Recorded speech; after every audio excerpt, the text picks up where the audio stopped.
Estamos de regreso en el programa. Ahora voy a estar con Elvis Llama, un especialista en temas de desarrollo y de transporte. Él es un especialista en hacer proyectos de desarrollo y de transporte. Hace un tiempo estuve con él y estuvimos hablando de lo mal que hizo Pedro Pablo Kuczynski en tratar de anular un tren bioceánico, pero resulta que esto puede resucitar. Un alto político boliviano, un ministro boliviano ha dicho que quieren iniciar las conversaciones con Vizcarra y con el presidente del Brasil, que se detuvieron por los problemas que hubo, inclusive con Dilma Rousseff, que fue defenestrada en Brasil, para poder hacer un tren bioceánico. ¿Cuán importante es esto? Lo vamos a tratar de entender. Elvis, bienvenido. Buenas noches, Quique. Bolivia quiere retomar con Vizcarra este proyecto bioceánico. ¿Cómo tomas esto? Bueno, creo que es una realidad y una necesidad de los dos países. Fíjate que el 27 de este mes se está inaugurando el nuevo CEBAF Perú-Bolivia. CEBAF son los Centros Binacionales de Atención en Frontera, o sea, son así como modernas aduanas. ¿Y esto por qué? Porque entre Perú y Bolivia hay un tránsito intensivo de comercio internacional. Hay quizás mucho más entre Bolivia y Chile, pero lo que hay entre Perú y Bolivia actualmente tiene cifras como 1.500 personas por día que atraviesan la frontera. Esto hace más de 500.000 de personas al año, ¿no? Se moviliza carga por arriba de los 1.600 millones de toneladas, que suman más o menos alrededor de 1.000 millones de dólares en comercio internacional que Bolivia maneja por desaguadero.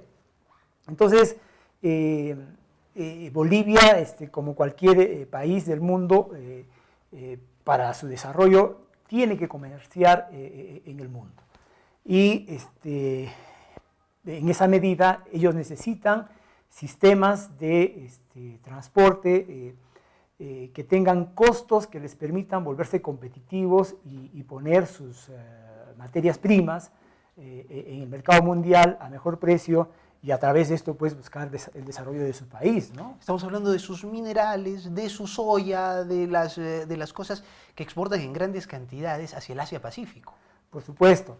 Y además la necesidad de importar, ¿no? Porque, o sea, todos nosotros, los países, sobre todo los países latinoamericanos, o sea, no somos industrializados y tenemos que tomar de los productores mundiales toda la línea de productos industrializados y de consumo que no se encuentran dentro de nuestros territorios, ¿no? A nosotros nos metieron en el cuento que la carretera bioceánica y interoceánica, la interoceánica, iba a ser el boom, que por ahí íbamos a hacer muchos negocios con el Brasil, que China lo iba a usar, pero no funciona. Ya vemos que había también allí otros intereses ocultos para que se construyan grandes tramos a excesivos precios.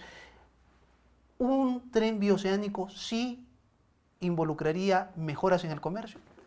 Por supuesto, los modelos de transporte se caracterizan por su capacidad de traslado de mercancías, ¿no? O sea, y la infraestructura que acompaña estos modelos de transporte van creciendo de acuerdo a la necesidad y a la cantidad que requiere el corredor logístico, o sea, la vía que transporta producción tanto en importaciones como en exportaciones, ¿no? Entonces, pensar que carreteras tan pequeñas, ¿no? De geometrías tan sinuosas, ¿no? de capacidades limitadas, puedan ser la base de un comercio intensivo es mentira, ¿no? O sea, y es por eso que siempre señalamos que, o sea, los países en edad infantil, ¿no? Los países menores, ¿no?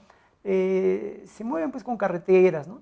Y sus producciones pues, o sea, se mueven relativamente a mercados pequeños, casi de consumo local, ¿no? Pero cuando ya se ingresa al circuito mundial se necesitan capacidades mayores. Entonces ya estamos hablando de países que ya están pasando pues la pubertad y se están convirtiendo en países mayores, Y eso necesita de infraestructura mayor. Entonces la producción de los países que entran en el comercio mundial con producción sostenida se hace necesariamente con ferrocarriles. Nosotros, si queremos entrar a las ligas mayores del comercio mundial, tenemos que tener un sistema ferroviario muy, muy importante. Y interconectarnos con Brasil a través de Bolivia resulta realmente importante. Sí, porque siempre también señalamos que el alcance, la potencialidad que tiene un territorio está relacionada a la articulación que sea el mismo, o sea, al alcance de las vías sobre el territorio. Esta relación desarrollo vial y territorio hace que exista posibilidad de que el territorio despliegue toda su capacidad productiva. En esa medida, por ejemplo, Bolivia necesita pues salidas hacia el comercio mundial, y estos son los puertos. 95%, 98% de las mercancías del mundo se mueven por barcos. Solo mercancía muy selecta se mueve pues vía aérea, ¿no? Y lo que señalamos también era el tema de la necesidad de la consolidación de puntos logísticos que interrelacionen economías mayores, de las mayores del mundo, ¿no? O sea, cómo relacionar la economía brasileña con la economía china. Esto se va a hacer a través de este primer tren interoceánico. No olvidemos que hay dos trenes interoceánicos, ¿no? El tren que viene de Santos, ¿no?, que va a pasar por Bolivia y que vendría al sur peruano, y el otro tren que saldría del puerto de Azú, ¿no?, que iría por el centro del Perú, que podría también llegar al sur peruano, pero que las primeras evaluaciones hacen prever que es conveniente que llegue a Paita, en el norte, ¿no? Entonces, es una buena noticia, debemos alegrarnos sobremanera, porque, o sea, estamos hablando de cosas muy serias. Ahora, financiar un ferrocarril no es cosa pequeña, o sea, se necesita una infraestructura muy segura, se necesita, los trenes de ahora van a muchísima velocidad, me imagino, pese a la carga, no sé, ¿esto es muy caro? ¿Qué es más caro, hacer una carretera o hacer una vía férrea? Los costos, o sea, pueden variar mucho dependiendo de la geografía. Pero para este caso, para el tren que estamos analizando, es un tren que estaría más o menos teniendo un recorrido de 3.700 kilómetros, ¿no? Y, casi 4 veces de aquí a Lima. Claro, y que estaría alrededor de los 15.000 millones de dólares, ¿no? Entre 14 y 15.000 millones de dólares. Un ratito. 15.000 millones de dólares y hacemos este tren bioceánico que nos cambia la cara, que nos mete al comercio mundial, que genera empleo, que hace muchísimas cosas. Por supuesto. 15.000 millones de dólares. Por supuesto. Y podemos invertirlo. Claro. Yo creo que sí, porque si estamos invirtiendo 7.000 millones en la línea 2 del metro de Lima. Sí, pero de estos 3.700 kilómetros, en Perú solamente se tienen que hacer, si se hace una vía nueva, se tendrían que hacer solamente 370 kilómetros, con lo que sería la 10ª parte del costo. Estaríamos hablando de 1.400. Es una locura no hacerlo. Es una locura no hacerlo, ¿no? O sea, es una bicoca para los beneficios que van a traer. Por supuesto. Y el que paró todo esto, me lo dijiste en una anterior entrevista, fue Pedro Pablo Kuczynski. Sí, el señor Kuczynski y su grupo de lobistas, por los apetitos personales, detuvieron este gran proyecto que felizmente lo estamos empezando a recuperar. O sea, Pedro Pablo Kuczynski cambió el desarrollo del sur del país, de todo el sur del país, por hacer un tren de cercanías, ¿no es cierto? El tren que va de Lima a... ¿qué se llama?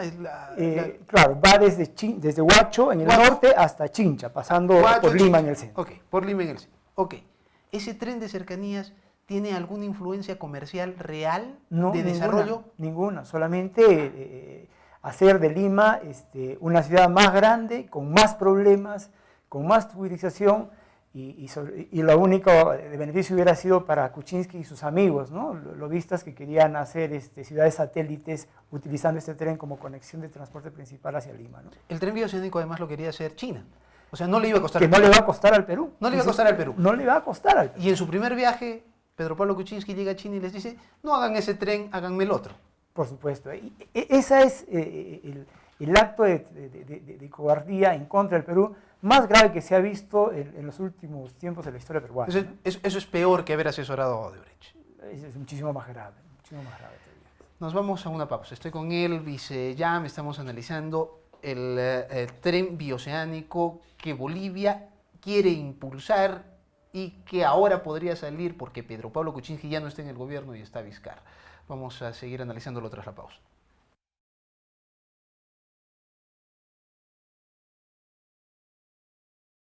Estamos de regreso en el programa, estoy con Elvis Yam, un especialista en diseño de proyectos de desarrollo y de transporte, y estamos hablando sobre un tren bioceánico que pretende impulsar Bolivia.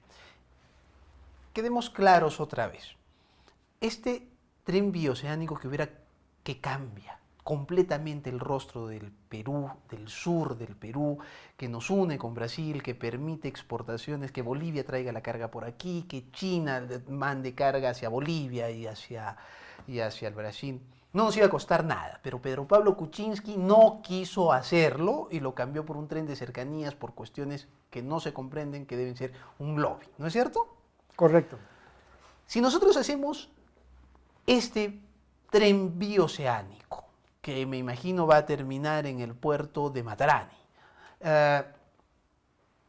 ¿qué pasaría con la carga que está saliendo ahora de Bolivia por Chile? Por supuesto que el estado actual de las cosas tiene un gran ganador, ¿no? Y ese ganador se llama Arica. Si se hubiera consolidado desde el tiempo en que se firmó Bolivia-Mar en Hilo, estamos hablando de 20 años atrás, ¿no? Hasta el día de hoy ya se hubieran consolidado ese corredor logístico, por supuesto que se hubiera ya cambiado la carretera, porque existen carreteras que vienen de Desaguadero por Arequipa y por Moquegua hacia los puertos peruanos, pero que no son pues la forma óptima de tener un comercio competitivo. Entonces ya hubiéramos llegado a los trenes en este tiempo y ya estaríamos hablando de países con mayor potencial de exportación como Brasil y Bolivia a través de Perú. Entonces el gran ganador de esto es el socio del señor Kuczynski, ¿no? El señor Sepúlveda, creo que seguramente ha ganado con esto y ha ganado fundamentalmente Chile. Y lo que se necesita pues es que este proyecto camine, que no importa que el ferrocarril no llegue por Arequipa. Fíjate que lo que va a hacer Bolivia es lanzar un tren, o sea, es la propuesta boliviana, porque ellos tienen que construir todavía entre La Paz y Santa Cruz, ¿no? Tienen que construir todo un tramo de ferrocarril dentro de Bolivia, que es el mayor costo que tienen, incluso ahí tienen un problema con atravesar una zona de alto valor ambiental. Pero igual se necesita. Parece, ¿no?, que Evo Morales está dispuesto a hacerlo, ¿no? Y además, ¿por qué? Porque los trenes no contaminan como las carreteras. Los trenes, comparado con el costo ambiental que produce una carretera, son casi, no tienen mayor impacto ambiental. Los trenes no paran donde quieren, paran en determinadas estaciones. Por ahí solo circulan trenes y además, claro, y están ahí. Y no hay tiendas al lado, a los costados. No, y además, o sea, no hay gente que empiece a hacer minería informal, que hace tala ilegal, ni nada de eso, ¿no? Entonces los trenes no contaminan. Entonces, es la mejor forma de conectar productivamente un país es con trenes. Entonces, ellos tienen que construir esa parte dentro de Bolivia. Y en Perú hay que construir ese tramo desde Desaguadero hasta, porque la elección de Bolivia no sería por Arequipa. Sería Hilo. Sería Hilo, ¿no? Entonces, nos parece bien, porque, o sea, lo que se trata es de que todos desarrollemos. Pero también, o sea, lo que puede hacerse de inmediato es construir 115, 120 kilómetros de tren que falta entre Puno y Desaguadero, que eso se puede construir en menos de 6 meses, ¿no? Con inversiones que no superan los $100 millones, ¿no? Y poder ya tener el circuito de trenes entre La Paz, ¿no? Y Matarani, para ya ir utilizando el puerto de Matarani hasta que se termine de construir el tren a Hilo, y además se tendría el circuito entre Cusco y Tiahuanaco, entonces entre Machu Picchu y Tiahuanaco. Entonces, no solamente pues estamos logrando construir caminos logísticos de optimización de valor de nuestras exportaciones, sino que además estaríamos construyendo corredores turísticos de gran importancia en Latinoamérica, ¿no? Bueno, ahora en estos momentos Perú Rail ya tiene un tren de lujo que conecta Cusco, inclusive terminan en Arequipa, ¿no es cierto? Y de aquí ya los embarcan a través de aviones para su conexión en Lima. Pero, o sea, se puede generar un gran circuito económico, tanto en lo turístico como en lo comercial. Por supuesto. Entonces, fíjese, no nos olvidemos del ejemplo que nos da Singapur, ¿no? Singapur es uno de los países, es el país más desarrollado del planeta, tiene la mejor educación del mundo, ¿no? El estándar de vida es el ideal ahí. O sea, lo que se desarrolla en urbanismo en Singapur es lo más adelantado de la humanidad. Entonces, ¿y qué tiene de valor Singapur? Tiene minería, tiene producción de agricultura, tiene pesca. Singapur no tiene nada de eso. Tiene puertos. Solamente Singapur es un lugar al que se llega si se quiere ir de un lugar a otro. O sea, es el lugar de paso. ¿Y nosotros podemos ser un lugar de paso? Exactamente. Nosotros vamos a ser el lugar de paso entre quiénes, entre Bolivia y China, entre Brasil y China. Entonces, ese valor, porque fíjate que además de, o sea, traer carga y generarnos a nosotros, o sea, una demanda de mano de obra y servicios para atender esta carga, lo que sigue al manejo de puertos con alta concentración de carga es etapas de maquila, etapas de industrialización finalmente, ¿no? Porque, o sea, es mejor, o sea, traer al puerto los insumos y ensamblarlo ahí para ganar valor agregado, ¿no? Y ponerlo en un barco porque así se gana más, ¿no? Entonces, o sea, vamos a tener empleo y transferencia tecnológica, me imagino. Transferencia tecnológica porque, o sea, si China va a empezar a operar, porque llegarán las navieras chinas, ¿no? O sea, ahora tenemos muy poca demanda, por ejemplo, de viajes de flotas mercantes hacia Matarani y hacia Hilo, porque casi la mayor demanda está en Iquique y en Arica, porque es por ahí donde los bolivianos están llevando carga, porque toda la carga de Chile se maneja a través de Valparaíso, Ventanas y los puertos que están en Santiago, ¿no? Entonces, lo que nosotros necesitamos es potenciar lo que tenemos. O sea, eso no nos va a costar nada, sencillamente buena voluntad. Entiendo que el presidente Vizcarra va a estar en la inauguración del CEBAF, y va a estar Evo Morales, y esperemos que este lanzamiento que se hace se le dé toda la fuerza que necesitan, porque es uno de los más importantes proyectos que tenemos en el Superguano. Además, el ministro de Transportes es Edmer Trujillo, que conoce el tema del sur y que es el hombre de más confianza de Martín Vizcarra, y en ellos está la decisión. Y creo que está la doble responsabilidad, ¿no? Una responsabilidad porque conocen el proyecto y una responsabilidad nacional.